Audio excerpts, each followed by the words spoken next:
Welcome to our emergency response presentation. Today we will demonstrate how our team handles a fire in cargo hold, ensuring safety and efficiency in our decision-making process.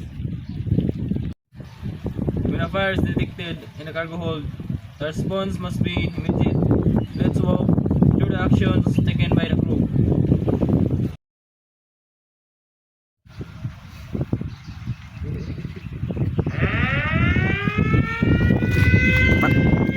Captain, this is Chief Officer. We have detected a fire cargo hold. Activating the fire alarm and displaying the emergency team. Fire team, prepare for deployment, sealing off ventilation to the affected area. CO2 suppression system standing by. Team A, use portable extinguisher for initial suppression. Aye sir, Team B, stand by with a fire hose. Bridge, confirm cargo type and possible hazard. Aye sir. Cargo includes flammable materials. CO2 flooding system is the best suppression method. Engaging now! Mayday, Mayday, this is ship MV Baham. We have a fire in our cargo hold. Fire suppression is underway and crew safety measures are in place. Stand by for updates. Fire's out.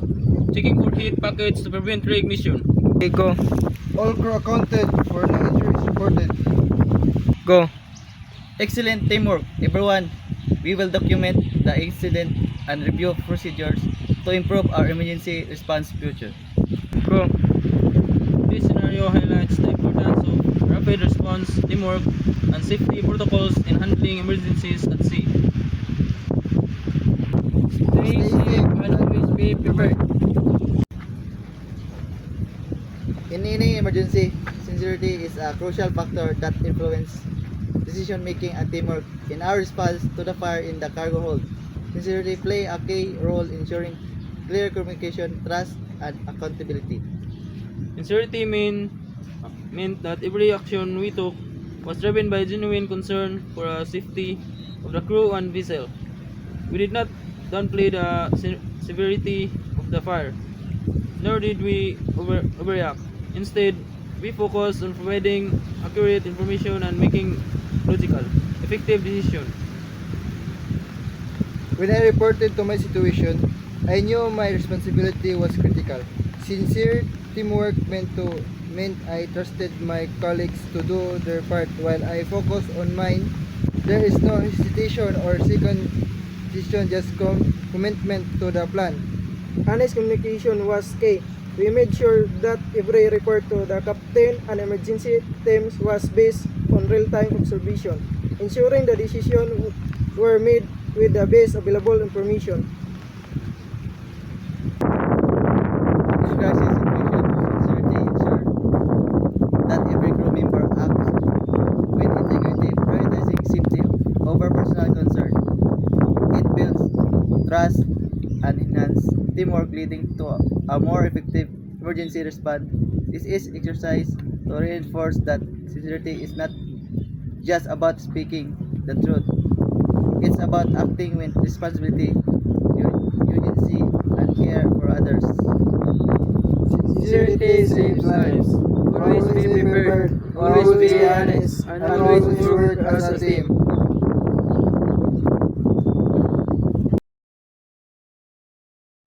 Welcome to our emergency response presentation. Today we will demonstrate our team's sincere, the strategic approach to handling a sudden engine failure during a storm. When the engine fails in a rough weather, there is no room for misformation. The engineering team must report the issue truthfully to ensure the right action are taken.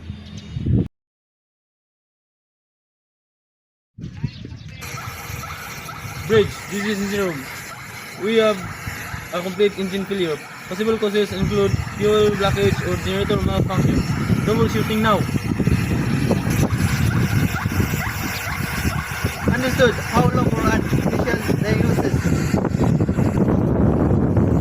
That is 15 minutes for assessment. We will report fully as gather more details. All crew, this is Captain. We have lost engine power in raw condition. Remain at your station and prepare for emergency maneuvers. Engaging stabilizer, monitoring wind and wave impact. Securing lost equipment and verifying emergency power supply. We have identified a fuel line blockage, attempting to clear it now. Backup generators are holding, but we need a permanent fix before starting the main engine. Captain, we have located the issue and working on fix. Estimated repair time 20 minutes. We will improve real-time updates. Acknowledge crew maintain course stability. Engineering team focus on restoring power. Preparing to send a status report to maritime authorities. Main engine is operational. Power restored. Okay. Excellent work, team. Let's assess any future risks before resuming normal operation. Sincerity was critical in our decision making. By being honest about the problem, we will ensure the captain and crew could take the right precautions. And the engineering team downplayed the issue. We could have been unprepared for worsening conditions. Clear, truthful communication save valuable time. In crisis situation, sincerity builds trust and lead to faster, safer resolution. This exercise reinforces the importance of honesty, teamwork, and decisive action at sea. Stay truthful and stay prepared and work as a team. Duterte. Welcome to our emergency response presentation. Today we will demonstrate how our team sincerely and effectively responds to a crew member overboard situation. During starts an emergency, sincerity and communication is critical.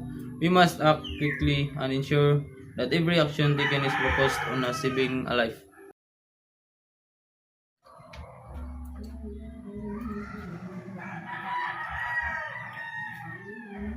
Man overboard, port side.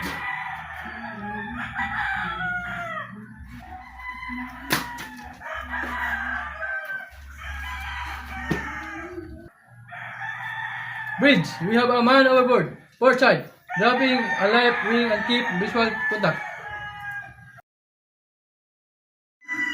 Man overboard confirmed. Initiating Williamson turn. All crew stand by for a rescue operation. Port side! Port side, sir. Look out, keep eyes on the crew member and report their position.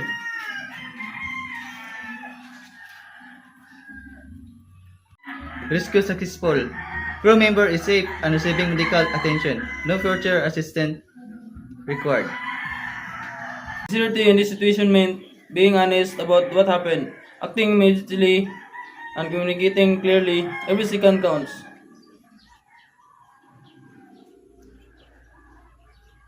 We have delayed or failed to communicate truthfully. We could have lost sight of the crew member, making rescue much harder.